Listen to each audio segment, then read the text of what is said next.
मिरजेत भव्य तिरंगा रॅली, आमदार सुरेश खाडेंसह हजारो देशप्रेमी नागरिक सहभागी। सांगलीच्या मिरजमध्ये स्वातंत्र्य दिनाच्या पार्श्वभूमीवर भव्य तिरंगा रॅली काढण्यात आली। भाजपचे आमदार सुरेश खाडे आणि पश्चिम महाराष्ट्र संघटन मंत्री मकरंद देशपांडे यांच्या नेतृत्वाखाली ही रॅली काढण्यात आली। शहरातील गणेश तलावापासून मिरज लक्ष्मी मार्केटपर्यंत ही रॅली निघाली। यामध्ये शेकडोंच्या संख्येनं मिरजकर नागरिक, विविध शाळांमधील विद्यार्थी विद्यार्थिनी आणि माजी सैनिक तसंच नागरिक मोठ्या संख्येनं सहभागी झाले होते।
नगरसेवक कुठे आहेत? नगरसेवक कुठे आहेत? नगरसेवक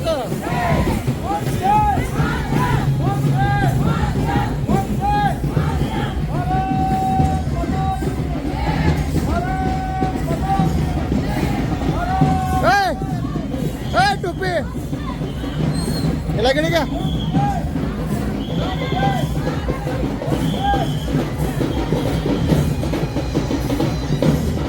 आज भारतवर्ष घर घर तिरंगा आणि प्रत्येक तालुक्यातून तिरंगा रॅली हा एक उपक्रम आपले लाडके पंतप्रधान नरेंद्र मोदीजी, महाराष्ट्राचे मुख्यमंत्री देवेंद्र फडणवीसजी यांनी हा संदेश दिला खाली।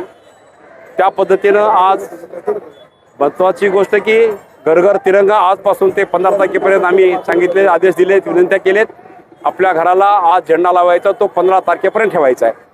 आणि त्याच पद्धतीनं आज घर घर तिरंगा आणि रॅली, तिरंगा रॅली ही आज संपन्न झाली। ह्या तिरंगा रॅलीत बऱ्याच शाळा, संस्था, सगळे ज्येष्ठ नागरिक, सगळे आदरणीय महिला, मोर्चाचे अध्यक्ष आणि बाकी सगळे आमचे नगरसेवक, सगळे कार्यकर्ते, मकरंद देशपांडे असतील, शेट्टी असतील, फरुबाई असतील आणि बाकी सगळे आणखी बरेच लोक आमचे अध्यक्ष आहेत अण्णा, असे सगळे बरेच, सगळ्यांची नावं घेत नाही पण सगळे इथं उपस्थित राहिलेले आहेत। माजी सैनिकांची मोठी संख्या आज इथं उपस्थित दाखवते आहे। राष्ट्राचं प्रेम त्यांच्या माध्यमातून सगळ्या जनतेला मिळतं, त्या उद्देशानं ही रॅली, भव्य रॅली अशी इथं संपन्न झाली। आज मी सर्व रॅलीत आलेले आमचे मलखांब, आम्ही एका टेम्पोवरती एक मलखांब लावला होता। मलखांबच्या मुलांनी पुरा 1.5 तास कसरत त्यावर केली। एवढीच मी आपल्याला विनंती करतो, थांबतो। जय हिंद, जय महाराष्ट्र, भारत माता की जय, भारत माता की वंदे वंदे, धन्यवाद।